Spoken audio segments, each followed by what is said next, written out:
Hello everyone, welcome to global online. Myself Priyanka आप सभी का स्वागत करती हूँ आज के हमारे सेशन में। आज हम एनटीए यूजीसी नेट एग्जामिनेशन के लिए पेपर क्रमांक 2 इतिहास का अध्ययन कर रहे हैं। और इतिहास में आज के सेशन में कंप्लीट मिडिवल हिस्ट्री पर आधारित क्वेश्चंस हम अध्ययन करेंगे। मिडिवल हिस्ट्री पेपर 2 हिस्ट्री के लिए इतिहास पर्टिकुलर पेपर 2 हिस्ट्री के लिए हम देखते हैं कि मिडिवल हिस्ट्री बहुत इंपॉर्टेंट हमारा टॉपिक है। और यहाँ से टोटल हमें 3 यूनिट्स जो है सिलेबस में दी हुई है। और आपको मिडिवल हिस्ट्री पार्ट से मैक्सिमम स्कोर करने के लिए यह वीडियो लेक्चर अत्यंत महत्वपूर्ण है। पर्टिकुलर आज के सेशन में हम इम्पोर्टेंट एमसीक्यूज एंड पीवाईक्यूज जो है मिडिवल हिस्ट्री पर आधारित अध्ययन करने वाले हैं। एग्जामिनेशन में यहाँ से आपको जरूर से प्रश्न देखने को मिलेंगे। अत्यंत बेसिक से लेके एडवांस लेवल तक प्रश्न किस प्रकार से मध्यकालीन भारतीय इतिहास पर पूछे जाते हैं, यह आज के पर्टिकुलर सेशन से आप सभी को क्लियर हो जाएगा। इसीलिए सेशन जो है अंत तक जरूर देखें। आज का सवाल है, बलबन के राजत्व के सिद्धांत के संदर्भ में निम्नलिखित में से कौन सा कथन सही है। बलबन के बारे में प्रश्न है। ए है, राजा पृथ्वी पर परमेश्वर का प्रतिनिधि करता है और राजा परमात्मा की छाया है। बी है, बाहरी गरिमा और प्रतिष्ठा को राजसत्ता के लिए आवश्यक नहीं माना जाता था। सी है, बलबन ने उच्च परिवार और निम्न परिवार के बीच जन्म के अंतर को बार बार रेखांकित किया है। डी है, बलबन का विचार था कि ईरानी रीति रिवाज और जीवन शैली की नकल करने की कोशिश आवश्यकता नहीं थी। ठीक है। सबसे पहले प्रश्न किस पर पूछा है वह समझिए। तो प्रश्न पूछा गया है बलबन पर। ठीक है, तो हम यह बलबन के बारे में कहाँ अध्ययन करते हैं? दिल्ली सल्तनत में। ठीक है, दिल्ली सल्तनत के अंतर्गत हम बलबन का अध्ययन करते हैं। दिल्ली सल्तनत में सबसे पहले गुलाम वंश का हमें अध्ययन करना होता है। ठीक है, स्लेव डायनेस्टी जिसको कहा जाता है। गुलाम वंश में हम देखते हैं संस्थापक है कुतुबुद्दीन ऐबक। और कुतुबुद्दीन ऐबक के बाद जो है इल्तुतमिश शासन पर आते हैं। और इल्तुतमिश जो है यह गुलाम रहते हैं कुतुबुद्दीन ऐबक के। उसी प्रकार से इल्तुतमिश के जो गुलाम रहते हैं वह बलबन रहते हैं। कौन रहते हैं? बलबन रहते हैं। आगे हम देखते हैं कि किस प्रकार से बलबन जो है ना राजगादी प्राप्त कर लेते हैं 1765 में। तो यह दिल्ली के गद्दी पे बैठे और इनके द्वारा जो है ना एक सिद्धांत लाया गया था जिसको कहा जाता है राजत्व सिद्धांत। क्या नाम दिया जाता है? राजत्व का सिद्धांत के नाम से इसको जाना जाता है। और इस सिद्धांत के अंतर्गत ही रक्त एवं लोह नीति जो है बलबन द्वारा अपनाई गई थी। तो लोह एवं रक्त नीति जो है ना अपने प्रतिस्पर्धी यानी कि आंतरिक विद्रोहों को दबाने के लिए, और साथ ही साथ बलबन के टाइम पीरियड में हमें मंगोल आक्रमण देखने को मिलते हैं। तो मंगोल आक्रमणों से बचने के लिए हम देखते हैं कि इन्होंने जो है ना रक्त एवं लोह की नीति अपनाई थी। साथ ही साथ इस नीति के इनकी जो यह नीति है लहू एवं लोहान नीति के नाम से भी जानी जाती है। तो सबसे पहले हम देखते हैं कि बलबन जो है नासिरुद्दीन मोहम्मद के नायब थे। 20 साल तक इन्होंने जो है ना नासिरुद्दीन मोहम्मद की सेवा की है। और बाद में इन्होंने 1765 में राजगादी प्राप्त की। वह इनका जो राजत्व का सिद्धांत है इसके अंतर्गत वह मानते थे कि राजा जो है पृथ्वी पर परमेश्वर की परछाई है ना। तो यह बलबन मानता था। सेकेंडली हम देखते हैं कि ईरानी रीति रिवाज की तरह वह अपने दरबार को सुसज्जित रखा था, है ना। गांभीर्यता पूर्ण इनका पूर्णतः दरबार हुआ करता था। इसीलिए देखिए ए हमारा होना ही चाहिए। तो ऑप्शन में ए कहाँ कहाँ है? ठीक है, तो यह भी कट हो जाएगा, यह भी बचे है डी और हमारे पास ए। तो नेक्स्ट है बी, बाहरी गरिमा और प्रतिष्ठा को राजसत्ता के लिए आवश्यक नहीं है। तो देखिए इनका जो रुतबा था, है ना, प्रतिष्ठा को यह मानते थे। तो इसका अर्थ बी हमारा नहीं होगा। ऑब्वियसली ऑप्शन डी की तरफ हम जाएंगे। ए और सी हमारा क्या हो जाएगा? करेक्ट आंसर हो जाएगा। ठीक है, नेक्स्ट प्रश्न है, अलाउद्दीन खिलजी द्वारा लगाया गया खराज कर एक किसान की उपज के लगभग कितना प्रतिशत, कितना बराबरी का था? ए 10, बी है 25, सी 20 और डी है 50। हम देखते हैं कि अलाउद्दीन खिलजी, है ना, एक खिलजी वंश के शासक थे। ठीक है, जलालुद्दीन फिरोज खिलजी, यह खिलजी वंश के संस्थापक है। उनके बाद आते हैं अलाउद्दीन खिलजी। ठीक है, तो अलाउद्दीन खिलजी जो है दिल्ली सल्तनत के तहत कृषि, है ना, भूमि पर जो टैक्स है ना इन्होंने लगाया था। और इसमें हम देखते हैं कि 1/3 माने कि उत्पन्न जो होगा उसका 1/3 से आधा भाग जो है ना अलाउद्दीन खिलजी ने खराज के रूप में जो है ना लिया था, है ना। तो खराज किसान की उपज का एक पार्ट हुआ करता था, है ना, जो कितना परसेंट हुआ करता था, तो 50% हमें देखने को मिलता है। ठीक है, कितना परसेंट? 50%। ठीक है, तो 50% हम देखते हैं तो किस प्रकार से, देखिए इस टाइम पे खराज जो है ना भूमि पर लिया जाने वाला टैक्स देखने को मिलता है। ठीक है, जो गैर मुसलमानों पर लगाया गया। जकात नामक टैक्स देखने को मिलता है, जो मुसलमान द्वारा वसूल की गई संपत्ति पर कर था। खम्स यानी कि अगर युद्ध हो रहा है ना, तो युद्ध में जो शासक लूट किया करते थे, तो लूट का यह एक क्या हुआ करता था, भाग हुआ करता था। जो सैन्य एवं सरकार राजस्व का जो भी राज तिजोरी होती थी उसमें एवज का जमा किया जाता था। खम्स माने कि लूट से मिला हुआ टैक्स। ओके, नेक्स्ट वन है जजिया। जजिया जो है ना गैर मुस्लिम यानी कि हिंदू पर लगाया गया क्या था, टैक्स था। कौन सा टैक्स? जजिया टैक्स। ठीक है, तो इस प्रकार से हमें देखने को मिलते हैं टैक्सेस। ठीक है, जिसमें खराज जो हो जाएगा ना किसान की भूमि के उपज का 50% हो जाएगा। जकात एक टैक्स है। ठीक है, जो हम देखते हैं मुसलमानों द्वारा वसूल की गई संपत्ति पर कर था। खम्स लूट का कर था एवं जजिया यह हिंदुओं से लिया जाने वाला कर कर था। ठीक है, तो इसी प्रकार से एनटीए यूजीसी नेट एग्जामिनेशन के लिए पेपर 2 हिस्ट्री के लिए कंप्लीट कोर्स भी अवेलेबल है। इस कोर्स के माध्यम से आप दिसंबर एग्जामिनेशन को टारगेट कर सकते हो। सो जो स्टूडेंट हिस्ट्री से एग्जामिनेशन का प्रिपरेशन कर रहे हैं सभी के लिए यह कोर्स बहुत इंपॉर्टेंट है। इसमें डेली बेसिस पर 4 PM एवं 6 PM को आपके लिए सेशंस अवेलेबल है। Full syllabus video lectures available है, जिसके अंतर्गत आप सभी के टोटल 10 यूनिट हमें सिलेबस में दी हुई है। तो टोटल 10 यूनिट हम यहाँ कंप्लीट करेंगे। फुल सिलेबस नोट्स भी अवेलेबल है, प्लस आपको क्लास की PDF भी प्रोवाइड की जाएंगी। मॉक टेस्ट अवेलेबल है। Practice PYQ with detail solution आपको मिलेगा, जिससे कि एग्जामिनेशन में प्रश्न किस प्रकार से पूछे जाते हैं वह बात भी आपको क्लियर हो जाए। हमारी बैच जो है स्टार्ट हो रही है मंडे से। सो मंडे से स्टार्ट होने वाले बैच को ज्वाइन कीजिए। ज्वाइनिंग की फीस 10,000 है। इस पर 20% डिस्काउंट मिलेगा और मात्र 8,000 में यह complete course with paper 1 available है। सो आज ही आप ऑफिशियल नंबर्स पे कांटेक्ट कीजिए और कोर्स को ज्वाइन कीजिए, जिससे कि आने वाली दिसंबर एग्जामिनेशन को आप क्वालिफाई करेंगे। ओके, नेक्स्ट प्रश्न है, देवराय प्रथम के शासनकाल के दौरान निकोलो कॉन्टी ने ईस्वी माने कब विजयनगर का दौरा किया है? ठीक है, तो देखिए विजयनगर में हम क्या देखते हैं, विजयनगर साम्राज्य, विजयनगर। ठीक है, विजयनगर साम्राज्य के बारे में हम अध्ययन करते हैं और विजयनगर में सबसे पहले हमें अध्ययन करना होता है संगम वंश, है ना। तो संगम वंश के बाद हम देखते हैं सालुव वंश। ठीक है, सालुव वंश हम देखते हैं। सालुव वंश के बाद हम तुलुव वंश का अध्ययन करते हैं और तुलुव वंश के बाद जो है अरविडु वंश का हमें अध्ययन करना होता है। तो ये सब हमें कहाँ अध्ययन करना है? विजयनगर साम्राज्य अंतर्गत हमें यह पर्टिकुलर टॉपिक जो है देखना है। ठीक है, तो यही हम देखते हैं कि विजयनगर साम्राज्य की स्थापना जो है संगम वंश के 2 भाई थे, जिनका नाम है हरिहर एवं बुक्का।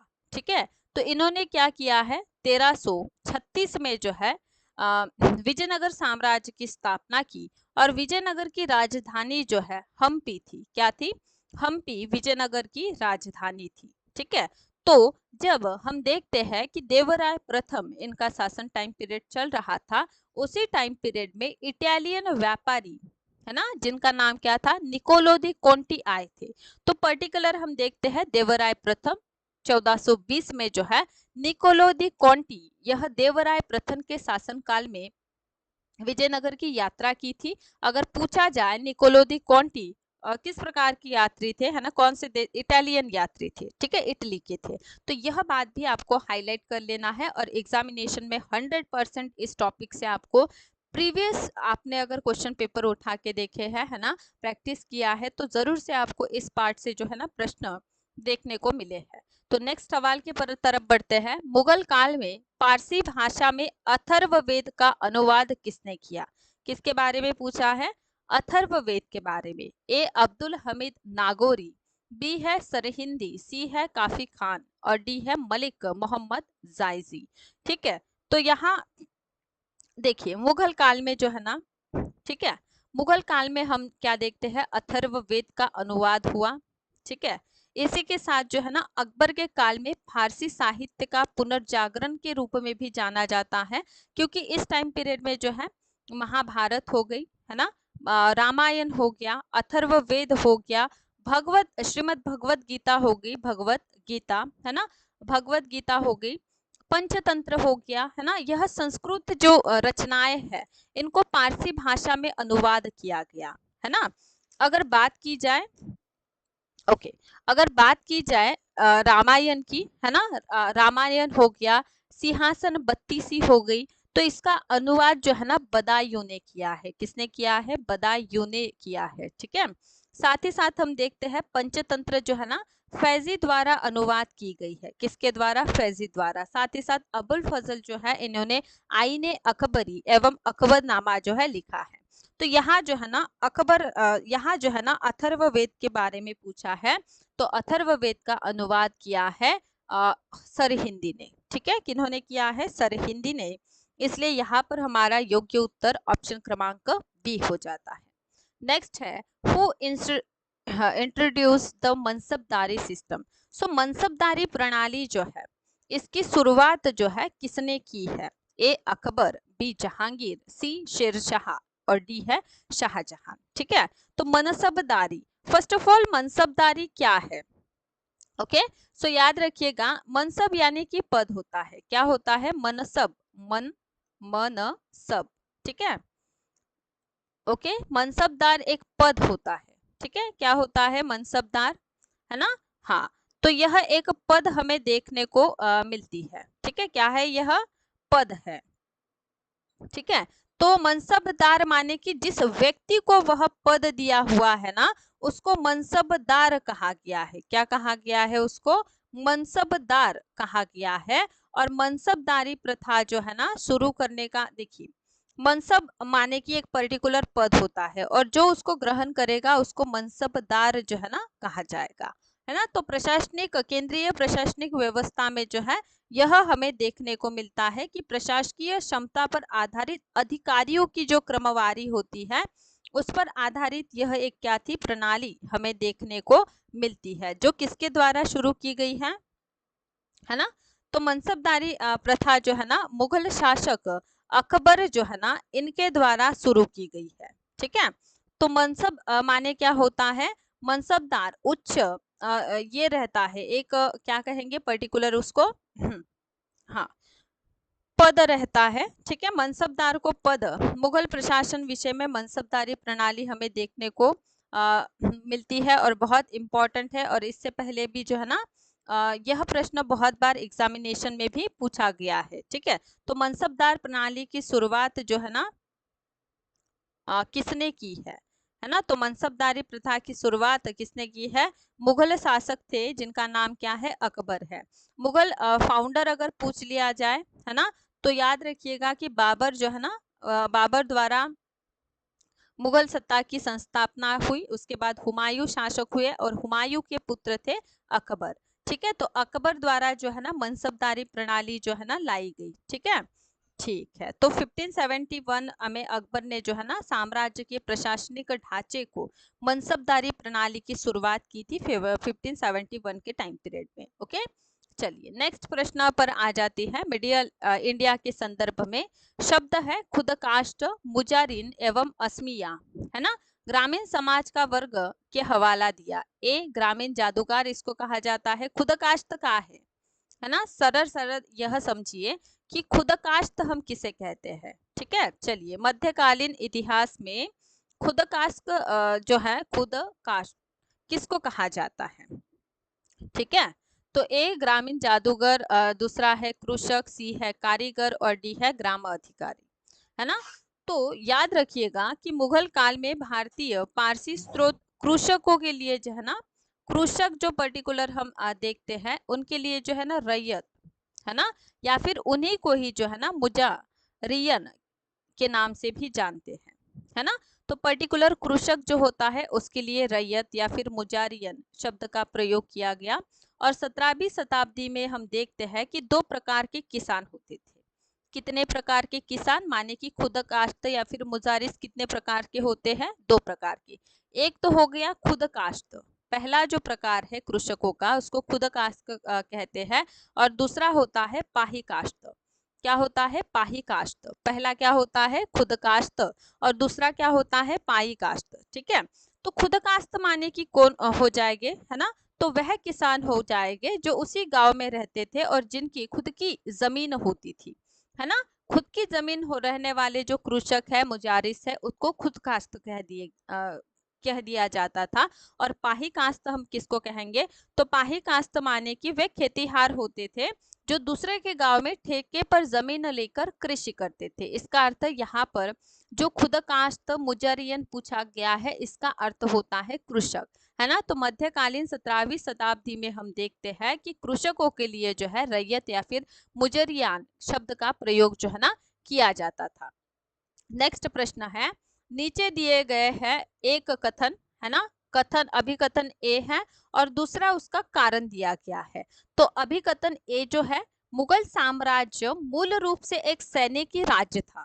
उसका कारण दिया हुआ है केंद्रीय शासन व्यवस्था के विकास की प्रण शक्ति उसकी सैनिकी शक्ति पर निर्भर करती है। ठीक है। तो हम देखते हैं, हाँ, तो मुगल सत्ता की संस्थापना हम देखते हैं बाबर द्वारा की गई है। किसके द्वारा? बाबर, है ना। मुगल सत्ता के संस्थापक, फाउंडर ऑफ मुगल, मुगल हम किसे कहते हैं? बाबर को, है ना। तो बाबर ने क्या किया है? सत्ता रूढ़ की है ना। तो इन्होंने जो है ना, हम देखते हैं कि 1526 में जो है ना बाबर एवं इब्राहिम लोदी जो है, इनके बीच, इब्राहिम लोदी कौन है? दिल्ली सल्तनत के अंतर्गत गुलाम वंश, है ना, खिलजी वंश, तुगलक, सैयद एवं लोदी वंश को पढ़ेंगे। और लोदी वंश का संस्थापक बहलोल लोदी होते हैं। उनके बाद सिकंदर लोदी शासक हो जाएंगे और बाद में आ जाएंगे इब्राहिम लोदी। तो इब्राहिम लोदी एवं बाबर के बीच में 1526 में जो है पानीपत का युद्ध होता है, जिसमें हम देखते हैं कि पूर्णतः लोधी शासक का पराभव होता है और बाबर जो है सत्तारूढ़ होते हैं। और पर्टिकुलर इस युद्ध की महत्वता अगर देखें तो इसमें बारूद का जो है ना उपयोग किया गया था इनके द्वारा। मुगल सेना में रेजिमेंट नहीं था, लेकिन एक सैनिक अधिकारी सरकार के लिए जो है ना कार्य किया करते थे, जो घोड़सवार जो है ना उनकी भर्ती करते थे। तो मुगल साम्राज्य सैनिक राज्य था। ऑब्वियसली सैनिक की शक्ति नहीं होती तो पानीपत का वॉर जीत सकते नहीं। इसका अर्थ कथन पहला तो सही है। दूसरा देखिए, केंद्रीय शासन व्यवस्था के विकास की प्रण शक्ति उसकी सैनिकी शक्ति पर ही निर्भर है ना। तो दोनों ही करेक्ट हो जाएंगे, कथन ए और कथन आर दोनों ही सही है। और दोनों ही एक दूसरे से को रिलेटेड है, इसलिए कह दीजिएगा कि आर ए की क्या कहता है? सही व्याख्या करता है। ठीक है। तो इस प्रकार से इसका वेरी करेक्ट आंसर ए हो जाएगा। नेक्स्ट है, ईरान के प्रसिद्ध चित्रकार अबू समद डैश के नियंत्रण में भारत आए। ए जहांगीर, बी औरंगजेब, सी हुमायूं और डी है अकबर। ठीक है। तो चित्रकार के बारे में पूछा है। तो 16वीं शताब्दी में हम देखते हैं पारसी चित्रकार, है ना, आए थे। किसके दरबार में? मुगल शासक। ठीक है। पारसी चित्रकार। ठीक है। जिनमें हम देखते हैं मीर सैयद अली बहुत महत्वपूर्ण है ना, चित्रकार आए थे। अबू समद और मीर सैयद अली, मीर सैयद अली, है ना। और दूसरे हैं अबू समद। ठीक है। तो अबू समद, ये दोनों ही चित्रकार जो है ना किसके टाइम पीरियड में देखने को मिलते हैं? मुगल शासक हुमायूं के टाइम पीरियड में देखने को मिलते हैं। तो पर्टिकुलर यह कब आए थे? तो 1548 के टाइम पीरियड में यह दिल्ली आए। 1500 से लेके हम देखते हैं कि 1550 से लेके जो है ना 95 के टाइम पीरियड में, और बाद में 1572 में जब मुगल शासक अकबर कार्यशाला इस्टेब्लिश करते हैं, तब भी वह हम देखते हैं अबू समद जो है इसमें कार्यरत रहते हैं। इसका अर्थ यहाँ पर हमारा योग्य उत्तर क्या रहना चाहिए? हुमायूं की। हुमायूं के ही दरबार में हम देखते हैं अबू समद और मीर सैयद अली जो है ना 2 चित्रकार रहा करते थे। नेक्स्ट है, निम्नलिखित में से किस रचना में अमीर खुसरो ने चित्तौड़ पर अलाउद्दीन खिलजी के आक्रमण का वर्णन किया है ना? तो अलाउद्दीन खिलजी कौन है? खिलजी वंश के शासक है। ठीक है, कौन है वह? खिलजी वंश के शासक हमें देखने को मिलते हैं। और अमीर खुसरो जो है ना, इनकी बहुत महत्वपूर्ण रचनाएं हमें देखने को मिलती है। तो ऑप्शन देखिए, खजाइन उल फुतूह, बी है नूर ए सिपह, सी है तुगलक नामा और डी है मिन्ता उत फुतूह। ठीक है, तो नूर सिपह जो है ना, यह कुतुबुद्दीन मुबारक शाह को समर्पित है। तुगलकनामा, यह भी हम देखते हैं कि खुसरो की रचना है। ठीक है, जो तुगलक शासकों के बारे में हमें क्या देता है? इंफॉर्मेशन देती है। ठीक है, तो इनका जो महत्वपूर्ण रचना है खजाइन उल फुतूह है, जिसमें पर्टिकुलर हम देखते हैं कि अलाउद्दीन खिलजी के साथ जो है ना, अमीर खुसरो कहाँ गए थे? चित्तौड़ गए थे। और चित्तौड़ में जो घेराबंदी की गई है अलाउद्दीन खिलजी के द्वारा, उसका पूर्णतः वर्णन हमें देखने को मिलता है कहाँ पर? तो इनकी रचना है खजाइन उल फुतूह, इसमें, है ना? तो खजाइन उल फुतूह में एक बात याद रखना कि इसमें जो है अमीर खुसरो द्वारा अलाउद्दीन खिलजी के दक्षिण भारत के जो अभियान है ना, तो दक्षिण भारत के अभियान का वर्णन और किस प्रकार से दक्षिण भारत को कैप्चर किया गया था, है ना, तो इस बारे में हमें इंफॉर्मेशन खजाइन उल फुतूह में मिलता है। नेक्स्ट प्रश्न है, निम्नलिखित में से कौन राजकुमार दारा शुकोह के चिकित्सक के रूप में मुगल दरबार से जुड़ा था? A Hakim Afzal Khan, B Ibn Battuta, C है बर्नियर और डी है डुआर्डो बारबोसा। तो डुआर्डो बारबोसा कहाँ आएंगे? विजयनगर में। ठीक है, इब्न बतूता रिहला इनका ग्रंथ है और एमबीटी के शासन टाइम पीरियड में इब्न बतूता देखने को मिलते हैं। हकीम फजल अफजल है और बर्नियर, तो देखिए बर्नियर का जो टाइम पीरियड है ना, 1665 से लेके 1770 तक के है ना। यह फ्रांसीसी चिकित्सक थे एवं यात्री भी थे। बर्नियर मुगल शासक राजकुमार दारा शिकोह एवं औरंगजेब, है ना, इनका टाइम पीरियड में चिकित्सक थे। ट्रेवल इन मुगल एम्पायर नाम से इन्होंने अपना वृत्तांत लिखा है। इसमें दारा शिकोह और औरंगजेब के राज्य का वर्णन जो है ना, इन्होंने किया है। इसलिए वेरी करेक्ट आंसर हमारा हो जाएगा बर्नियर। सो इहिया बिन अहमद सरहिंदी की रचना का नाम क्या है? ए तारिक ए मुबारक शाही, बी है तारिक ए शेर शाही, सी है तारिक ए फिरोज शाही और डी है फतवा ए जहादारी। सो तारिक ए मुबारक शाही के रचनाकार कौन? याहिया अहमद सरहिंदी के बारे में यह प्रश्न पूछा गया है। तो तारिक ए शेरशाही अगर पूछ लिया जाए तो अब्बास शेरवानी की यह रचना है। ठीक है, तारिक ए फिरोज शाही जियाउद्दीन बर्नी की रचना है। साथ ही साथ हम देखते हैं तारिक ए फिरोज शाही जो है शमशी सिराज अफीफ की भी रचना है। फतवा ए जहादारी एवं तारिक ए फिरोज शाही, यह दोनों ही रचना जियाउद्दीन बर्नी की है। सो इसमें जो है उन्होंने तुगलक वंश के संस्थापक गयासुद्दीन तुगलक, उसके बाद एमबीटी, एफएसटी, इन सभी के बारे में इंफॉर्मेशन हमें तारिक ए फिरोज शाही से मिलती है। साथ ही साथ तारिक ए मुबारक शाही, यह जो ग्रंथ है सैयद वंश का इतिहास हमें बताता है और यह याहिया बिन अहमद सरहिंदी की प्रमुख रचना मानी जाती है, जो सैयद वंश 1440 से लेके 51 तक के टाइम पीरियड का महत्वपूर्ण इतिहास हमें याहिया बिन अहमद सरहिंदी के बारे में जानने को मिलता है तारिक ए मुबारक शाही के माध्यम से। प्रश्न है, यह कथन किसका है कि अन्य सुल्तानों के एक या दो बेटे हो सकते हैं, मेरे अनेक हजार बेटे हैं, अर्थात मेरे तुर्क गुलाम जो मेरे बाद उन राज्यों के खुतबे में मेरा नाम सुरक्षित रखेंगे। ए जियाउद्दीन बर्नी का यह स्टेटमेंट है, बी अमीर खुसरो, सी है मिन्हाज उस सिराज और डी है अमीर खुसरो। सो याहिया बिन अहमद सरहिंदी। सो हमें देखने को मिलता है, ओके, सो यह जो है ना पर्टिकुलर स्टेटमेंट गोरी के बारे में है। ठीक है, तो आप सभी को पता है महमूद गोरी, इनके दो बैटल ऑफ तराइन हुए हैं। पहला बैटल ऑफ तराइन 1191 और दूसरा 1192।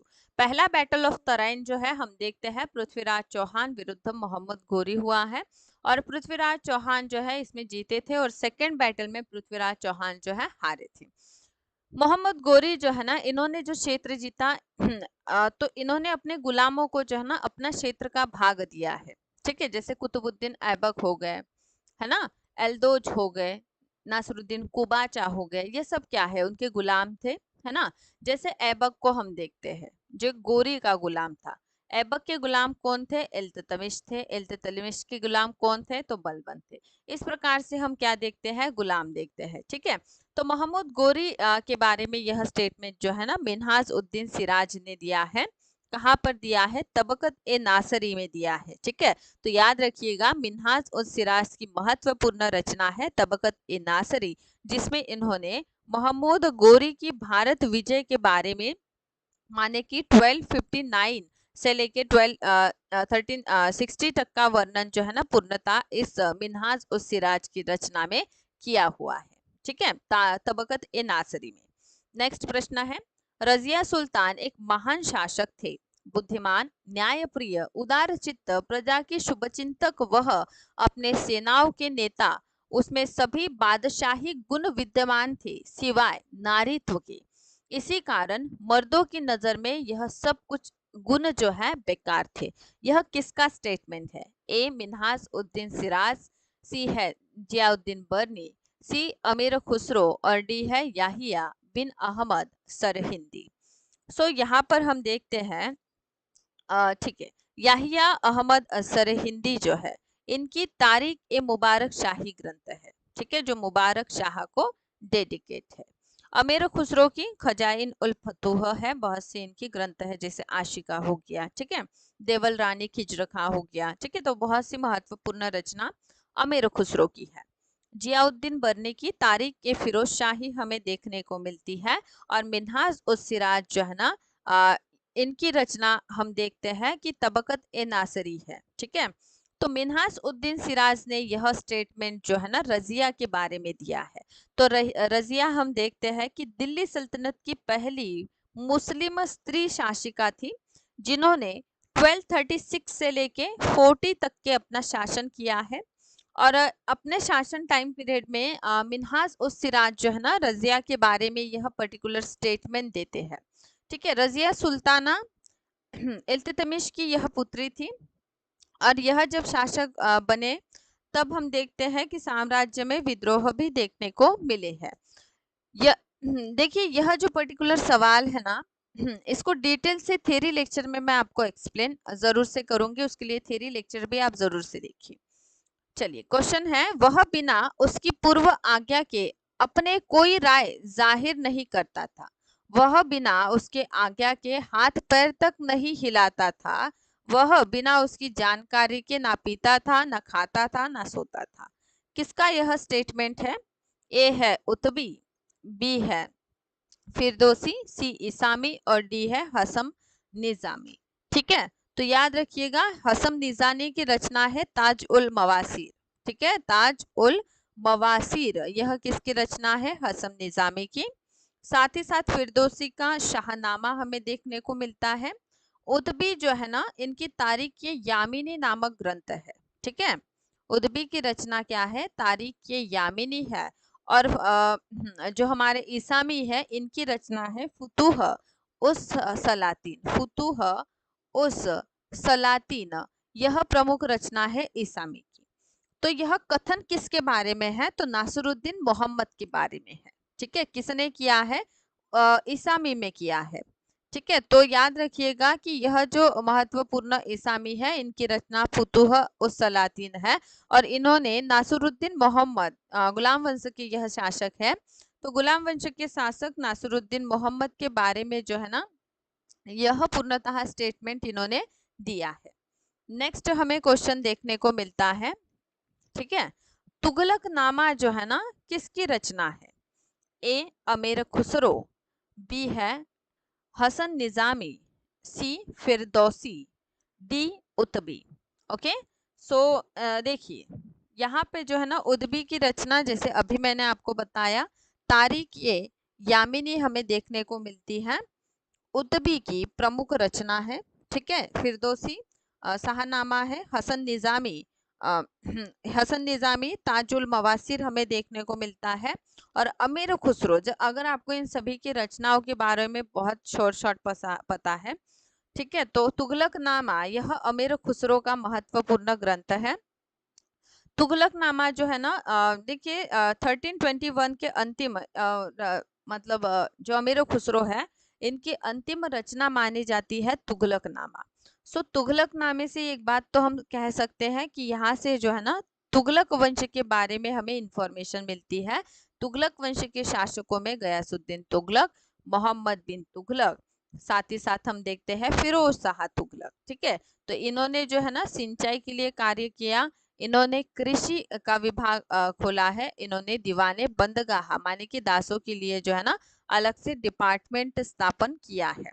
तो यहाँ से भी बहुत से प्रश्न हमें एग्जामिनेशन में आते हुए देखने को मिलते हैं। नेक्स्ट है, चलिए, इसका तुगलकनामा अमीर खुसरो की रचना है। अमीर खुसरो की खजाइनुल फतूह है, आशिका है, तुगलकनामा है, ठीक है, देवल रानी खिजर खां, यह भी अमीर खुसरो की महत्वपूर्ण रचना है। नेक्स्ट प्रश्न है, यह किसका कथन है, जब कभी मैं अपने कुलीन व्यक्ति को देखता हूँ तो मेरे शरीर से प्रत्येक नारी क्रोध से नाड़ी नाड़ी जो होती है उत्तेजित हो उठती है और मेरा हाथ तलवार की मुठ तक पहुंच जाता है। ए जियाउद्दीन बरनी, सी है बी है हसन निजामी, सी है मिन्हाज उस सिराज। मिन्हाज उस सिराज की तबकत ए नासरी। हसन निजामी की रचना जो है ताजुल मवासिर हम देखते हैं। जियाउद्दीन बरनी की रचना है तारिक ए फिरोज शाही। सो पर्टिकुलर मेडिवल हिस्ट्री से हमें बहुत से एग्जामिनेशन में जो है ना स्टेटमेंट पूछे हुए हैं, है ना। और स्टेटमेंट देखिए, यह जो है ना पर्टिकुलर स्टेटमेंट हम देखते हैं कि एमबीटी से सॉरी, यह जो पर्टिकुलर स्टेटमेंट हम देखते हैं कि जियाउद्दीन बर्नी ने तारिक ए फिरोज शाही में दिया है, ठीक है। और बताया गया है कि जब मैं कभी कुलीन व्यक्ति को देखता हूँ, ठीक है, मेरे शरीर से नाड़ी जो है क्रोधित हो उठती है। तारिक ए फिरोज शाही जो इनका ग्रंथ है, इसमें तुगलक वंश के बारे में हमें इंफॉर्मेशन मिलती है। सिर्फ तुगलक वंश ही नहीं, तो यहाँ से हम देखते हैं 1285 से लेके 1358 तक का इतिहास जो है ना इस महत्वपूर्ण रचना में वर्णित है। नेक्स्ट, निम्नलिखित में से किसने ढोलकी की तेज आवाज के साथ एक महिला को अपने पति की चिता के साथ स्वतः जला देने का दृश्य देखा। एक प्रकार से सती प्रथा के बारे में यहाँ से हमें इंफॉर्मेशन हिंट मिल रही है। ए इब्न बतूता, बी जियाउद्दीन बर्नी, सी बदायूं है और डी है अमीर खुसरो, ठीक है। तो यह महत्वपूर्ण स्टेटमेंट जो है ना वह दी है इब्न बतूता ने। अगर इब्न बतूता के बारे में देख रहे हैं तो इनकी प्रमुख रचना है जिसका नाम है रेहला, ठीक है। यह क्या थे, यह अरब यात्री थे, है ना, जो कहाँ से आए थे, मोरक्को से आए थे। कहाँ से आए थे, मोरक्को से आए थे। और इन्होंने अपनी रचना रेहला जो है ना अरबी भाषा में लिखी है ना। तो बहुत बार अगर पूछा भी जाए कि रेहला जो है ना कौन सी भाषा में लिखा गया है, तो रेहला जो है अरबी भाषा में है।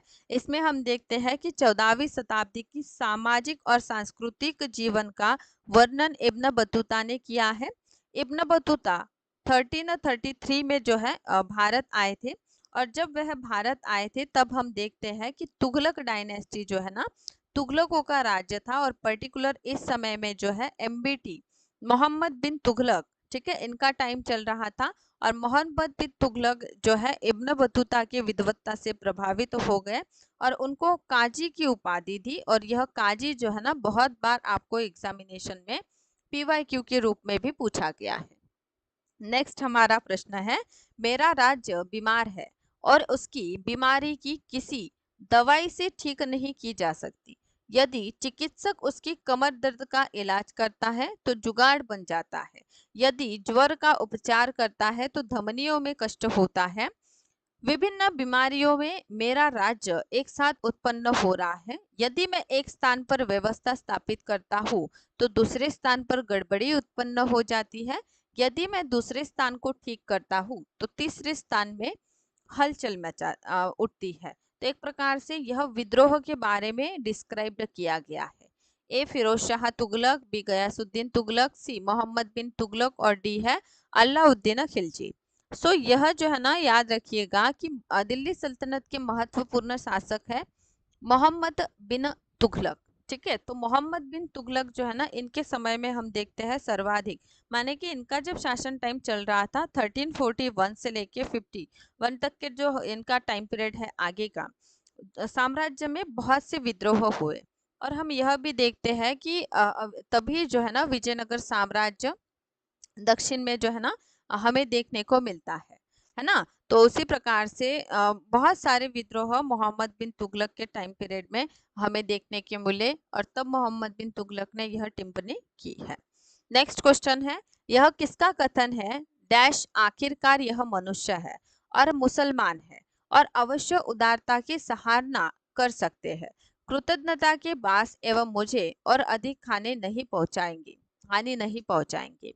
ए फिरोज खिलजी, बी गयासुद्दीन तुगलक, सी जियाउद्दीन बर्नी और डी है इनमें से कोई नहीं। ठीक है, तो याद रखिएगा इसका करेक्ट आंसर है फिरोज खिलजी, क्योंकि फिरोज खिलजी जो है ना खिलजी वंश के संस्थापक है। और यहाँ से आपको याद रखना है कि इनके टाइम पीरियड में जो है ना अहमद चप ने विद्रोह कर दिया था।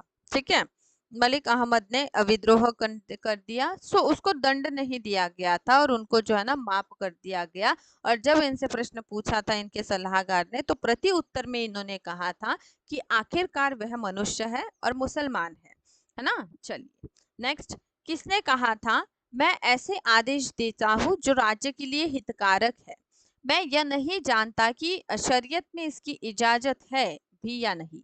ए अलाउद्दीन खिलजी, बी है मोहम्मद बिन तुगलक, सी है बलबन और डी है इल्ततमिश। ठीक है, तो यह स्टेटमेंट जो है ना दी है अलाउद्दीन खिलजी ने। लिखित में से भारत में पहला मुस्लिम शासक कौन सा था जिसने हिंदू से जजिया कर न लेने का आदेश दिया। ए अलाउद्दीन हसन बहरम शाह, बी मोहम्मद शाह प्रथम, सी दाऊद प्रथम और डी है इनमें से कोई नहीं। सो प्रश्न यहाँ पर पूछा है जजिया टैक्स के बारे में। ठीक है, तो जजिया जो है ना हिंदू प्रजा के संरक्षण के बदले में लिया जाने वाला टैक्स था और यह टैक्स जो है न लेने के लिए कहा था अलाउद्दीन हसन बहरम शाह, इनको हसन गंगू के नाम से भी जाना जाता है और यह बहामनी साम्राज्य के संस्थापक है। और इन्होंने याद रखिएगा कि यह बहुत उदार शासक थे जिन्होंने हिंदुओं से कौन से ही प्रकार का जो है ना टैक्स न लेने के लिए कहा था, स्पेशली जजिया। ठीक है, तो इसलिए यहाँ पर योग्य उत्तर है अलाउद्दीन हसन बहरम। क्वेश्चन है कि किस बहामनी शासक ने प्रसिद्ध सूफी मोहम्मद गेसुदराज बंदा नवाज को भू अनुदान दिया। ए अलाउद्दीन हसन, बी है ताजुद्दीन फिरोज, सी है शहाबुद्दीन अहमद प्रथम और डी है इनमें से कोई नहीं। सो यहाँ पर प्रश्न जो है ना ख्वाजा सैयद मोहम्मद गेसुदराज, जिनको बंदा नवाज के नाम से भी जाना जाता है, उनके बारे में पूछा गया है। तो वह सूफी संत है जो चिश्तिया संप्रदाय से रिलेटेड है। ठीक है, ठीक है, चिश्तिया संप्रदाय से यह रिलेट करते हैं। इन्होंने जो है ना अपना प्रचार केंद्र जो है ना गुलबर्गा को बनाया था।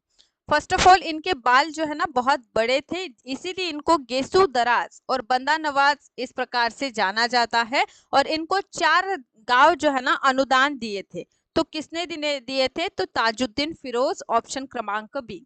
सो ताजुद्दीन फिरोज जो है ना प्रसिद्ध विद्वान कवि थे। इन्होंने जो है विद्वानों को संरक्षण दिया और उर्दू को संरक्षण देने वाले यह प्रथम सुल्तान थे जिन्होंने चिश्तिया संप्रदाय के संत गेसुदराज बंदा नवाज को 4 गांव जो है ना प्रदान किए थे। सो इसलिए यहाँ पर बी योग्य उत्तर हो जाता है। नेक्स्ट सवाल है, बहामनी साम्राज्य से सबसे पहले कौन सा राज्य स्वतंत्र हुआ। ए बरार, बी है बीजापुर, सी है अहमदनगर और डी है गोलकोंडा। तो याद रखिएगा कि गोलकोंडा 1580, अहमदनगर 1490, बीजापुर 1489 और बरार जो है ना 1484। तो इनमें से सबसे पहले हमें अगर हम क्रोनोलॉजिकल देखें तो बरार हमें दिख रहा है जो 1484 को क्या हुआ है, अलग हुआ है बहामनी राज्य से। सो देखिए जब बहामनी साम्राज्य का विघटन होने लगता है तो यह जो पादशाही है, ठीक है, जिसमें अहमदनगर है, गोलकुंडा है, बीजापुर है, बरार है, वह क्या हो जाती है, स्वतंत्र हो जाती है। तो बरार कब हो जाएंगी, 1484 में, ठीक है। बीजापुर कब हो जाएगा, 1489 में। अहमदनगर कब होता है, तो 1419 में, ओके। और गोलकुंडा जो है ना 1580 में। सो इस प्रकार से हमें देखने को मिलता है योग्य उत्तर ए, सबसे पहले बरार। नेक्स्ट प्रश्न है, निम्नलिखित में से किसने पत्र संकलन रियाज उल इंशा के नाम से किया? ए मोहम्मद गवा, बी शियाबुद्दीन मोहम्मद शाह, सी है हसन गंगू और डी है ताजुद्दीन फिरोज। सो यहाँ हमें देखने को मिलता है कि किस प्रकार से जो है योग्य उत्तर रहेगा मोहम्मद गवा। सो मोहम्मद गवा हम देखते हैं एक पराक्रमी व्यक्ति थे। फर्स्ट ऑफ ऑल हम देखते हैं कि मोहम्मद गवा का जो उल्लेख है अलाउद्दीन अहमद शाह द्वितीय के टाइम पीरियड में आता है। गवा का जन्म जो है मोहम्मद गवा का ईरानी में हुआ है। यह व्यापार संबंधित इनकी पहचान हमें देखने को मिलती है। और जब अलाउद्दीन अहमद शाह सेकंड के टाइम पीरियड में यह आते हैं तो उनको व्यापार का प्रधान माने कि मलिक उत ताजुर की उपाधि दी जाती है।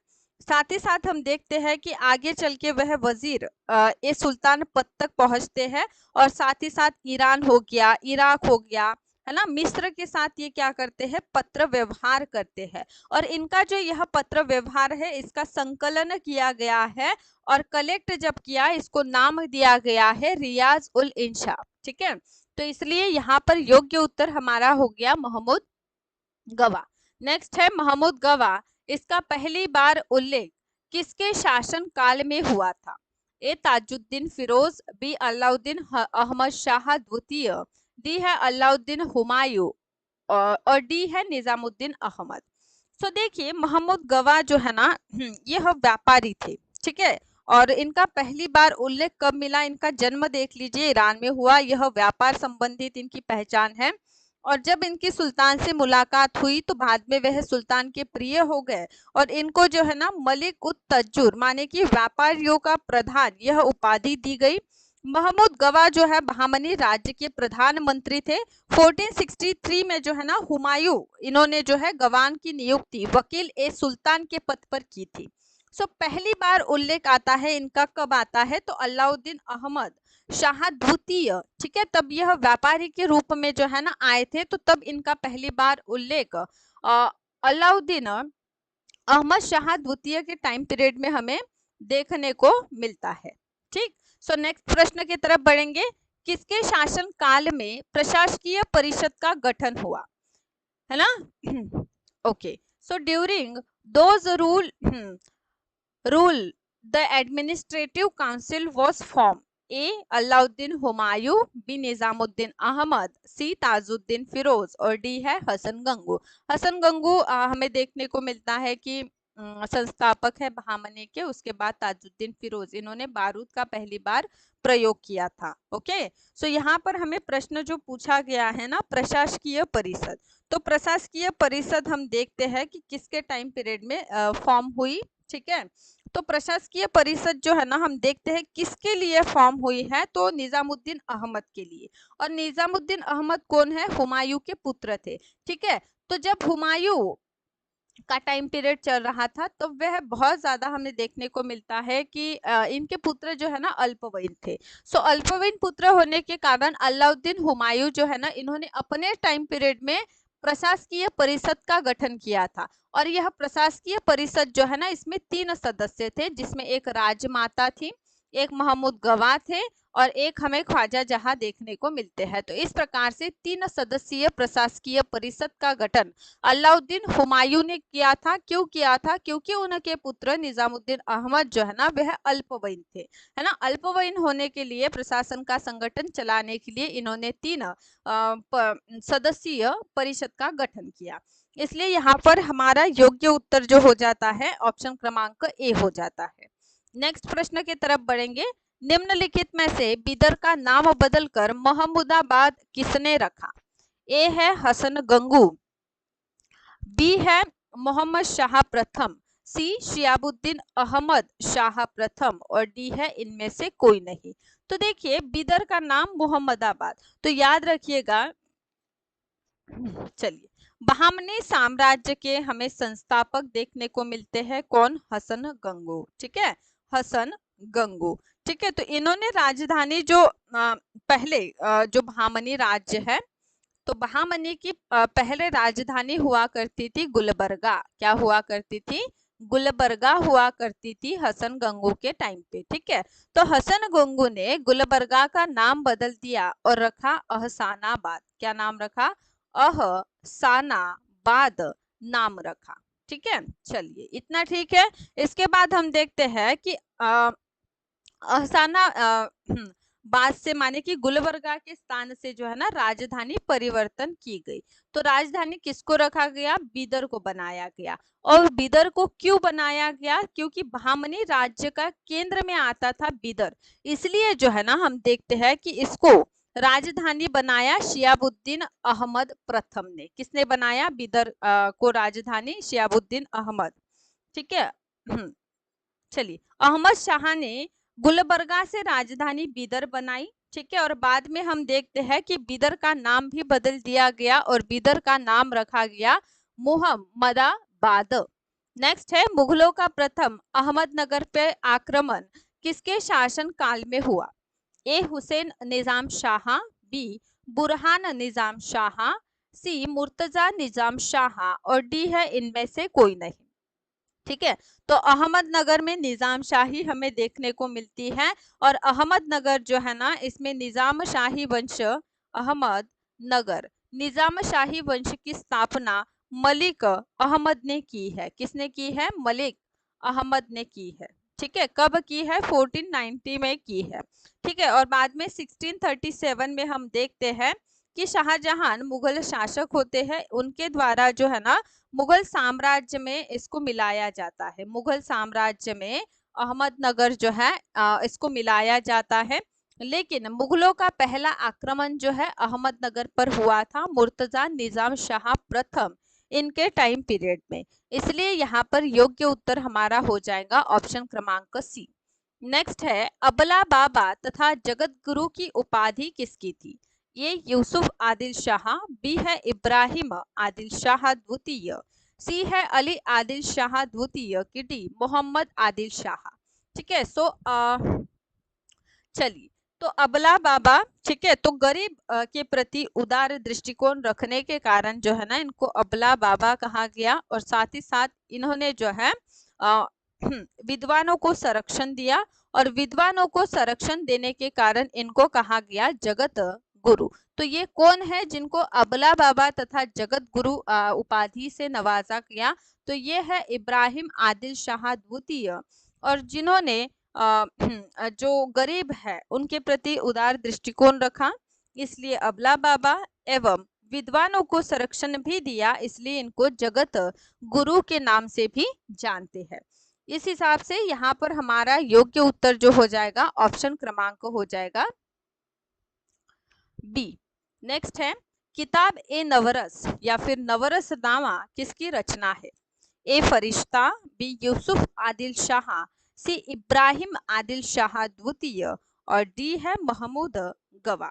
ठीक है, तो नवरसनामा हिंदी का प्रसिद्ध गीत संग्रह है ना, और इसका संकलन जो किया है ना इब्राहिम आदिल शाह द्वितीय ने किया है, इसलिए नवरसनामा आप याद रखिएगा कि हिंदी गीतों का संग्रह है जिसको संग्रहित किया है इब्राहिम आदिल शाह द्वितीय ने, और इसका नाम दिया गया है नवरस नामा करके।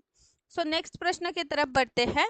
राजधानी बीदर में अस्पताल निम्नलिखित में से किस सुल्तान ने बनाया था? ए अलाउद्दीन अहमद द्वितीय, बी है हुमायूं, सी है मोहम्मद तृतीय और डी है इनमें से कोई नहीं। सो राजधानी बीदर में हम देखते हैं किसने बनाया है, तो अलाउद्दीन अहमद द्वितीय, इन्होंने जो है ना बहमनी साम्राज्य की राजधानी बीदर जो है इसमें अस्पताल जो है ना बनाया था, इसलिए यहाँ पर हमारा योग्य उत्तर ऑप्शन ए हो जाता है। नेक्स्ट है बीजापुर का गोल गुम्बद किसका मकबरा है?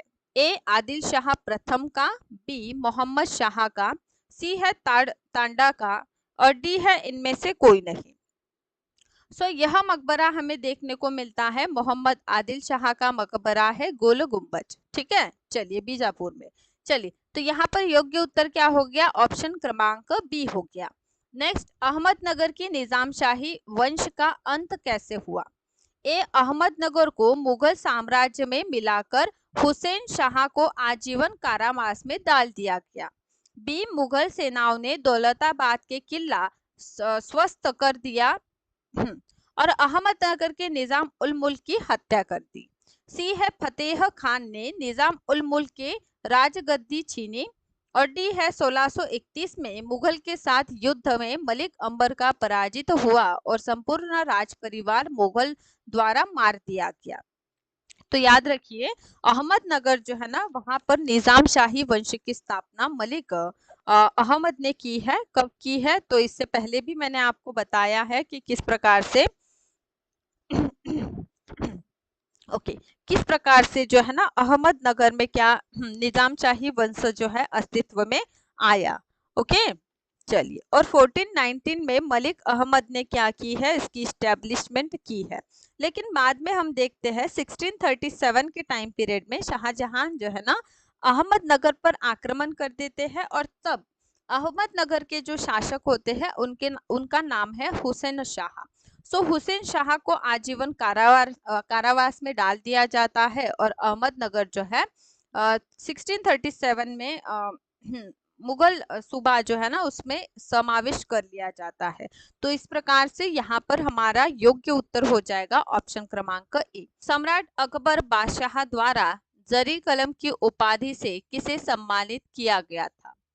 ए मोहम्मद हुसैन, बी मोहम्मद खान, सी अबू समद, डी मीर सैयद अली। यहाँ पर देखिए, मुगल कालीन हम चित्रकला स्थापत्य कला बहुत ही इंपॉर्टेंट है और रिपीटेड फॉर्म में हमें जो है एग्जामिनेशन में प्रश्न देखने को मिलता है। मुगल सम्राट अकबर के बारे में यह प्रश्न पूछा गया है कि इन्होंने जरी कलम की उपाधि किसे दी है? वेरी करेक्ट आंसर है मोहम्मद हुसैन। सम्राट अकबर इन्होंने मोहम्मद हुसैन इनको जरी कलम की उपाधि दी है। मुगल बादशाह हुमायूं जो है उनके दरबार में हम देखते हैं पारस एवं अफगानिस्तान में जब वह अपने निष्कासित जीवन व्यतीत कर रहे थे, इस दरमियान जो है मुगल चित्रकला जो है ना इसकी नींव रखी गई। ओके, और पारस से हुमायूं के साथ जो दो चित्रकार आए थे जिसमें मीर सैयद अली और अबू समद है। ठीक है, ये दोनों ही चित्रकार अबू समद एवं मीर सैयद अली हुमायूं के टाइम में थे। ठीक है, और हुमायूं के साथ ही यह आए थे पारस से। यहाँ पर योग्य उत्तर ए है। क्वेश्चन है, निम्नलिखित में से किस स्थान पर शाहजहां ने मोती मस्जिद बनाई? ए दिल्ली, बी जयपुर, सी आगरा और डी है अमरकोट। यहाँ पर देखिए, अमरकोट में हम देखते हैं मुगल सम्राट अकबर जो है ना अमरकोट राजा बिरस्मा के महल में जो है ना अकबर का जन्म हुआ है। अगर यहाँ पे दिल्ली ऑप्शन है तो दिल्ली में हम देखते हैं कि लाल किला परिसर के अंतर्गत जो है मोती मस्जिद बनाई थी औरंगजेब ने। ठीक है, यहाँ पर प्रश्न शाहजहां के टाइम पीरियड में पूछा गया है। तो मुगल सम्राट शाहजहां जो है इनका पर्टिकुलर टाइम पीरियड 1628 से लेके 1658 तक के टाइम पीरियड में हम शाहजहां का टाइम पीरियड देखते हैं।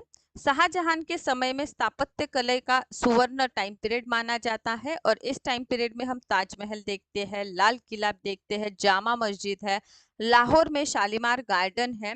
ये सभी जो है शाहजहां के टाइम पीरियड में हमें देखने को मिलता है। फ्रांसीसी यात्री बर्नियर है एवं ट्रेवलनियर है जो शाहजहां के टाइम पीरियड में आए थे। ठीक है, और यहाँ जो प्रश्न हमें पूछा गया है तो यह जो मोती मस्जिद है आगरा के लाल किले में मोती मस्जिद जो है शाहजहां ने बनाई है। कहाँ पर? तो आगरा में। कहाँ पर बनाई है? तो आगरा में बनाई है। यह बात आपको बहुत अच्छे से क्या करना है, नोट डाउन करना है। निम्नलिखित में से कौन सा चित्रकार जहांगीर के दरबार में थे?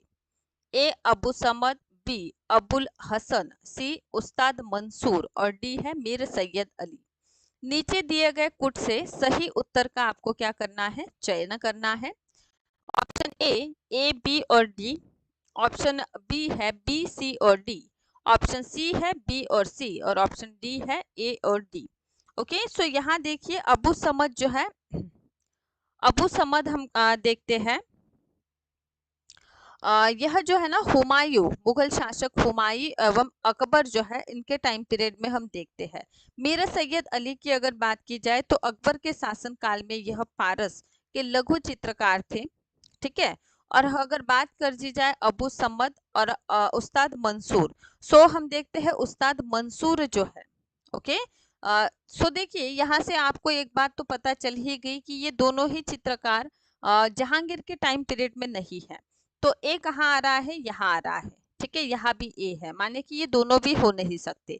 देखिए मीर सैयद अली डी यहाँ आ रहा है, माने कि हमारा करेक्ट आंसर जो आ जाएगा बी और सी, क्योंकि देखिए उस्ताद मंसूर जो है 17वीं शताब्दी में जहांगीर के प्रमुख यह दरबारी थे। मंसूर पौधों जानवरों की जो है ना चित्रण किया करते थे। और अबू समद जो है ना ईरानी दरबारी कवि थे। ओके ओके, इसके बाद मंसूर एवं Abu Samad very correct answer है। नेक्स्ट हमारा प्रश्न है, अकबर द्वारा कौन सी इमारत की नक्शा जो है ना बुद्ध विहार के समान है? ए पंचमहल, बी है दीवाने खास, सी है जोधा बाई का महल और डी है बुलंद दरवाजा। सो बुलंद दरवाजा हम देखते हैं कि गुजरात विजय के स्मरणार्थ जो है अकबर द्वारा 1575 में जो है ना फतेहपुर सिकरी में जो है ना जामा मस्जिद का प्रवेश द्वार इसको माना जाता है तो बनाई है। जोधाबाई का महल हम देखते हैं कि आगरा के प्रसिद्ध फतेहपुर सिकरी में जो है जोधाबाई महल अकबर द्वारा बनाया गया। दीवाने खास की अगर बात की जाए तो इसको जो है हॉल ऑफ प्राइवेट ऑडियंस कहा जाता है, जो शाहजहां ने बनाई है। और पंचमहल जो है ना वेरी करेक्ट आंसर है, पंचमहल को हवा महल के नाम से भी जानते हैं। यह जो है ना 5 मंजिला है। यह मरियम उस जमाने को सूर्य को अर्थ देने के लिए बनवाया गया है पंचमहल, और जिसकी इमारत जो है ना बुद्ध विहार के समान देखने को मिलती है। नेक्स्ट सवाल है, निम्नलिखित में से कौन सा वास्तुकला इंडो इस्लामिक रूप का अभिन्न अंग था? ए गुंबद, बी है बंद खिड़कियां, सी है ऊंची और ढली खड़ी ढलाने और डी है चौकोन छतें। सो यहाँ हमें देखने को मिलता है इंडो इस्लामिक वास्तुकला, ठीक है। तो याद रखिएगा कि इंडो इस्लामिक वास्तुकला जो है यह भारतीय एवं ईरानी स्थापत्य कला का मिश्रण है। मध्यकालीन भारतीय महाद्वीप में यह जो है ना फला फूला यह शैली फली फूली, और इसको जो है ना दिल्ली सल्तनत के शासक हो गए, मुगल शासक हो गए और अन्य जो मुस्लिम शासक है उनके द्वारा इसको विकसित किया गया है। और अगर बात की जाए इंडो इस्लामिक शैली की, तो इंडो इस्लामिक शैली में हम ईंट पत्थर संगमरमर मेहराब मीनारे सजावट इन सभी का उपयोग देखते हैं, और गुंबद जो है ना इसका अभिन्न अंग है, ठीक है। तो इस प्रकार से इसका वेरी करेक्ट आंसर क्या हो जाता है, इसका वेरी करेक्ट आंसर हमारा हो जाता है ऑप्शन ए गुंबद। नेक्स्ट है, मुगल चित्रकार किस शासक के काल में अपने चरम उत्कर्ष पर पहुंची थी? ए बाबर, बी हुमायूं, सी है अकबर और डी है जहांगीर, ठीक है। तो यहाँ पर प्रश्न जो पूछा गया है ना मुगल चित्रकला का सुवर्ण युग, ठीक है। जैसे हम स्थापत्य कला की अगर बात करें तो शाहजहां का नाम हमारे सामने आते हैं। सेम उसी प्रकार से अगर हम बात करते हैं चित्रकला की, तो चित्रकला के बारे में जहांगीर इनका कार्य महत्वपूर्ण है, ठीक है। तो जहांगीर जो है ना चित्रकला में गहरी रुचि रखते थे। वह शिकार या फिर पक्षी है ना फूल, यह चित्रकारी जो है बहुत ज्यादा पसंद करते थे। साथ ही साथ इनके दरबार में जो है अबुल हसन थे, मंसूर थे, बिशन दास थे, गोवर्धन, दौलत, ये सभी चित्रकार जो है ना किसके दरबार में हमें देखने को मिलते हैं? तो मुगल शासक जहांगीर के टाइम पीरियड में। और मुगल चित्रकारी का जहांगीर का जो समय है सुवर्ण युग माना जाता है, इसलिए यहाँ पर आपको योग्य उत्तर जहांगीर रहेगा। नेक्स्ट, भित्ति चित्रकारी की शुरुआत किस मुगल शासक के काल में हुई? ए है हुमायूं, ठीक, बी अकबर, सी जहांगीर और डी है शाहजहां। ओके, सो हमें जो है ना देखने को मिलता है कि वॉल पेंटिंग एक प्रकार से है ना, तो भित्ति चित्रकारी की शुरुआत अकबर के समय से हुई है। सो अकबर, मुगल शासक अकबर, इनका टाइम पीरियड 1556 से लेके 1605 तक जो है ना, मुगल शासक अकबर इन्होंने राज्य किया है। इन्होंने अनेक कलाकारों को संरक्षक दिया है। साथ ही साथ एक बात याद रखिए कि चित्रकारों के लिए इन्होंने एक स्पेशल जो है ना, कलाकारों के संरक्षण के लिए तस्वीर खाना इन्होंने बनवाया था। क्या बनाया था? तस्वीर खाना इन्होंने बनाया था। तो इस हिसाब से यहाँ पे हमारा योग्य उत्तर जो हो जाता है ऑप्शन क्रमांक बी है। नेक्स्ट, बीजापुर के शासक सुल्तान आदिल शाह का चित्र किसके द्वारा बनाया गया? ए बिसनदास, बी फारूक बेग, सी दौलत और डी है उस्ताद मंसूर। ओके, तो बीजापुर के शासक आदिल शाह हम देखते हैं, यह जो है ना पर्टिकुलर जो हम बात कर रहे हैं चित्रकारी की, तो यह जहांगीर के समय में देखते हैं हम बनाई गई है। और मुगल साम्राज्य के प्रसिद्ध चित्रकार थे फारूक बेग। सो फारूक बेग जो है ना उनके द्वारा, first of all Farooq Beg जो है ना अकबर के समय में चित्रण शाला में इन्होंने प्रवेश लिया था। और जो बीजापुर के शासक है सुल्तान आदिल शाह, इनकी जो चित्रकारी की गई थी है ना, चित्र बनाया गया था, तो वह जहांगीर के टाइम पीरियड में बनाया गया था। इसलिए यहाँ पर जो है ना वेरी करेक्ट आंसर हमारा हो जाता है ऑप्शन क्रमांक बी, फारूक बेग। नेक्स्ट है, दोहरा गुंबद वाला भारत का प्रथम मकबरा कौन सा है? ए हुमायूं का मकबरा, बी है शेर शाह सूरी का मकबरा, सी अकबर का मकबरा और डी है इमाद उद्दौला का मकबरा। दोहरा गुंबद हम देखते हैं इंडो इस्लामिक शैली में गुंबद जो है ना सबसे महत्वपूर्ण विशिष्टताओं में से एक है। ठीक है, तो दोहरा गुंबद हम कहाँ देखते हैं? तो दोहरा गुंबद हम देखते हैं हुमायूं के मकबरे में। सो यहाँ से प्रश्न भी पूछा गया है कि हुमायूं का मकबरा कहाँ है, तो हुमायूं का मकबरा कहाँ पर है? दिल्ली में अवस्थित है। कब बनाया गया है? तो 1560 में इसको बनाया है। किसने बनाया? ऑब्वियसली इनके पुत्र ने बनाया, हुमायूं के बेटे अकबर ने इसको बनाया।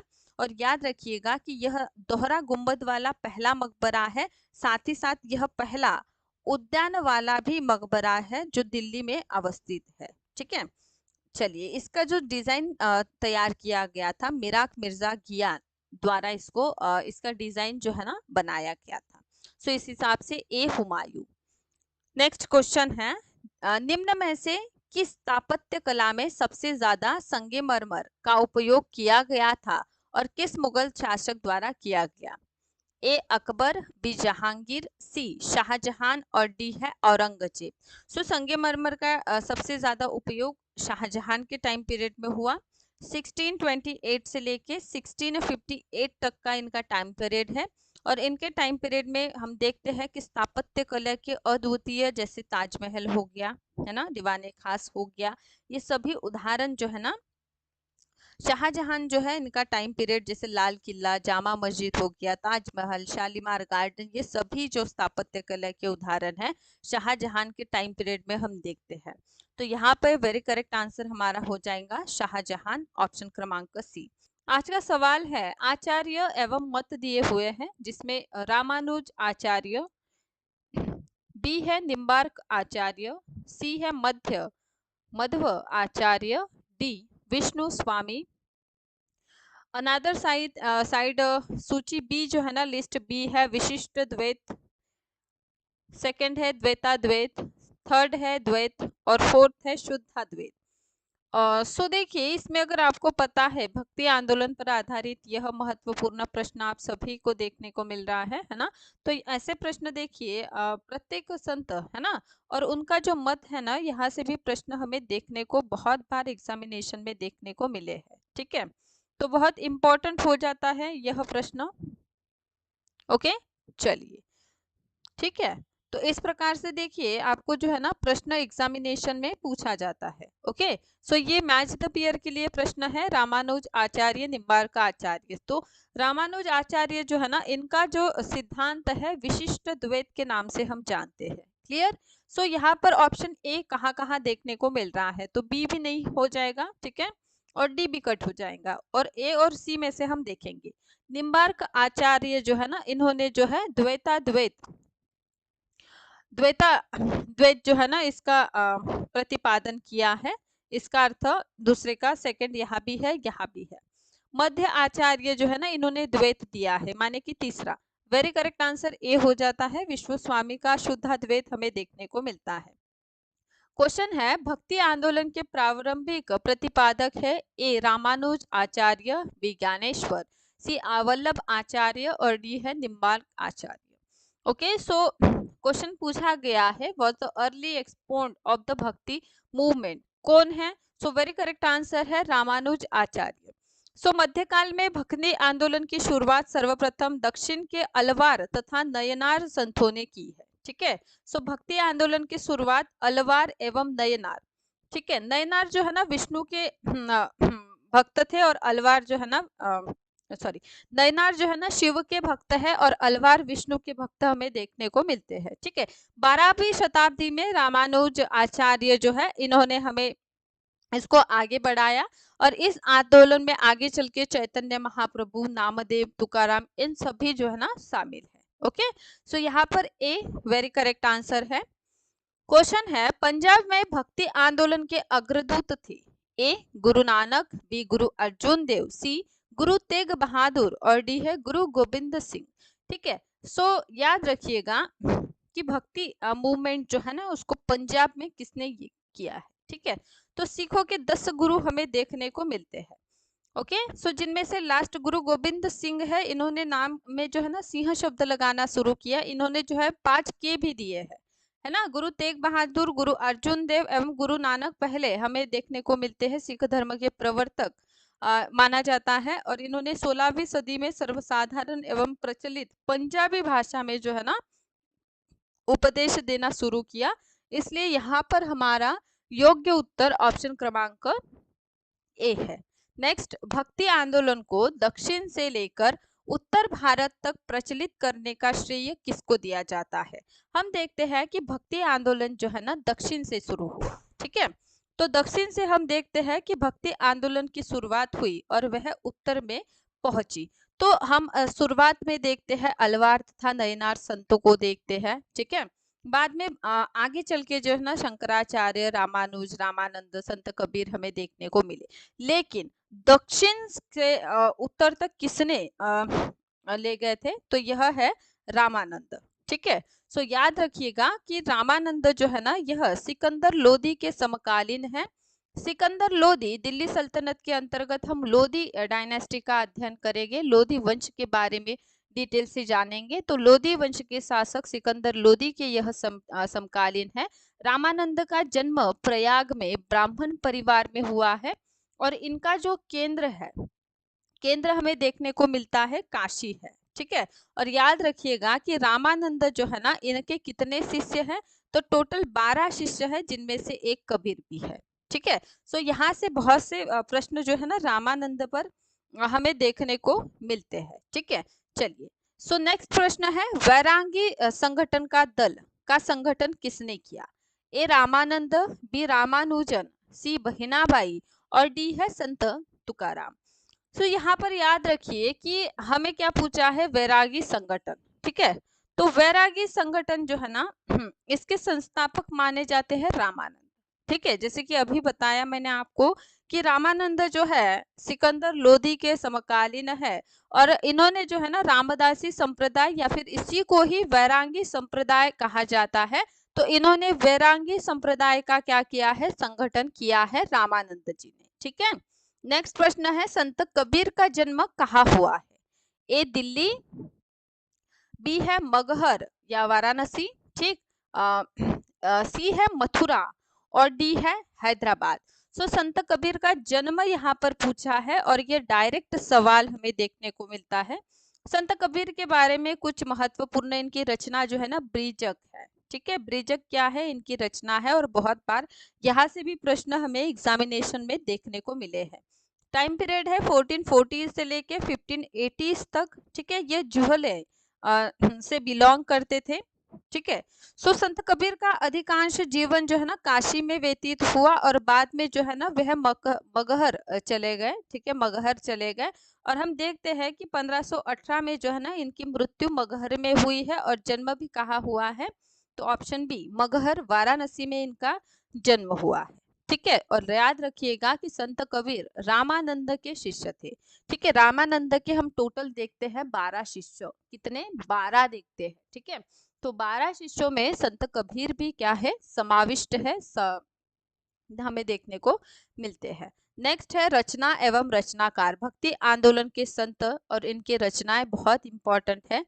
ए है पदावली, बी है रामचरित्र मानस, सी है सुर सागर और डी है ब्रीजक।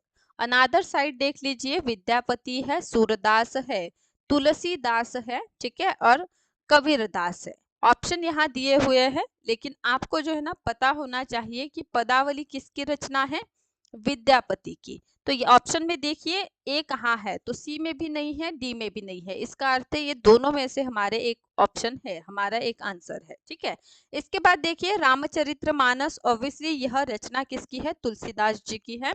तो सेकंड का थर्ड देखिए कहाँ आ रहा है, तो ऑप्शन बी में आ रहा है। ठीक है, सूरसागर सूरदास की रचना है, ब्रिजक कबीरदास की रचना है। तो इन हिसाब से अगर जाए तो हमारा योग्य उत्तर हो जाता है 1324, है ना। पदावली विद्यापति, रामचरितमानस तुलसीदास, सूरसागर सूरदास, ब्रिजक कबीरदास। ओके, नेक्स्ट, दासबोध के रचिता कौन थे? ए संत एकनाथ, बी संत तुकाराम, संत रामदास और डी है संत तुलसीदास। ठीक है, चलिए, तो तुलसीदास की रचना अभी हमने देखा रामचरित मानस है। ठीक है, रामदास इनकी रचना हमें देखने को, चलिए संत एकनाथ की बात करें तो भावार्थ रामायण इनकी क्या है, रचना है। तुकाराम के अभंग हमें देखने को मिलते हैं। ठीक है, और रामदास इनकी रचना है दास बोध, है ना, दास बोध, जो आध्यात्मिक जीवन से संबंधित यहाँ पर जो है ना इंफॉर्मेशन हमें मिलती है। इसका अर्थ यहाँ पर वेरी करेक्ट आंसर हमारा हो जाता है ऑप्शन क्रमांक सी, दासबोध। यह रचना जो है ना रामदास जी की हमें देखने को मिलती है। नेक्स्ट क्वेश्चन है, निम्नलिखित में से कौन से संत ने भक्ति संत ने अपने संदेश का प्रचार सबसे पहले हिंदी का प्रयोग किया? ए है दादू, बी है कबीर, सी रामानंद और डी है तुलसीदास। ठीक है, तो याद रखिएगा कि हिंदी में जो है ना उपदेश देने वाले हमें देखने को मिलते हैं। Very correct answer C, Ramanand जो है ना, इन्होंने अपना जो उपदेश है वह दिया है हिंदी में। ओके, और साथ ही साथ रामानंद के 12 शिष्य, ओके, उत्तर से दक्षिण ले जाने वाले रामानंद है। तो यहाँ से जो है ना बहुत से सवाल हमें जो है ना पूछे गए हैं और रिपीटेड फॉर्म में जो है ना भक्ति आंदोलन बहुत इंपॉर्टेंट हो जाता है। मिडिवल हिस्ट्री का अगर पार्ट हम देखते हैं ना, उसमें दिल्ली सल्तनत हो जाए, या फिर हम देखते हैं कि किस प्रकार से भक्ति मूवमेंट, सूफी, है ना, मुगल शासक, ये सभी बहुत ही इम्पोर्टेंट टॉपिक है जहां से बार बार प्रश्न एग्जामिनेशन में देखने को मिलते ही है। सो नेक्स्ट क्वेश्चन है, यदि संस्कृत देव भाषा है तो क्या मेरी मातृभाषा मराठी दस्यु भाषा है? यह किसका कथन है? ए ज्ञानदेव, बी एकनाथ, सी तुकाराम और डी है रामदास। ठीक है, चलिए, तो यहाँ पर हमें देखना है, क्या देखेंगे, तो स्टेटमेंट दिया हुआ है। ठीक है, चलिए, तो यदि संस्कृत क्या है, देव द्वारा निर्मित है, देवों की भाषा है, तो मराठी क्या है? ठीक है, दस्यु की भाषा है क्या? ऐसा किसने क्या कहा है? संत एकनाथ ने कहा है। ठीक है, तो याद रखिएगा कि संत एकनाथ जो है ना इनका जन्म हुआ है पैठण में। ठीक है, इन्होंने जो है ना जाति और जो धर्म का भेदभाव है इसको नहीं माना, इसका विरोध किया है। उन्होंने जो है माने संत एकनाथ ने है वेदांत दर्शन, पूर्ववर्ती संतों की जो भी एजुकेशन है, शिक्षा है, उसको जन सामान्य भाषा उनमें प्रस्तुत किया है और साथ ही साथ कहा है कि यदि संस्कृत देव भाषा है तो मेरी मातृभाषा मराठी दस्यु भाषा है। ठीक है, ऐसा कहा है स्टेटमेंट बी। नेक्स्ट है, महाराष्ट्र में विठोबा या विठल विष्णु का एक नाम आंदोलन का प्रमुख केंद्र कौन सा था? ए पंढरपुर, बी पैठण, सी कार्ले और डी है एलिफंटा।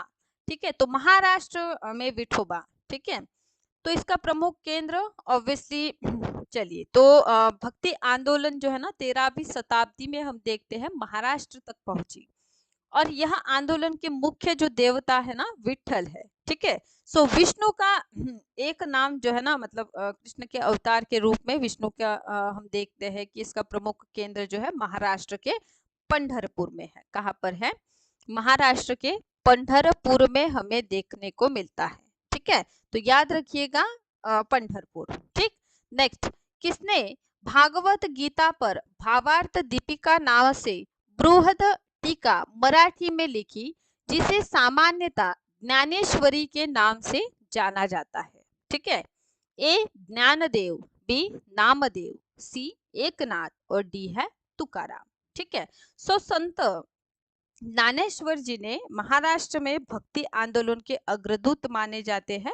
इन्होंने जो है ना वरकरी संप्रदाय की स्थापना की, और संत ज्ञानेश्वर ने 1275 से लेके 96 टाइम पीरियड पर हम देखते हैं कि भगवत गीता पर आधारित भावार्थ दीपिका नामक बृहद टीका मराठी में लिखी है, जिसको जो है सामान्यतः हम ज्ञानेश्वरी के नाम से भी जानते हैं।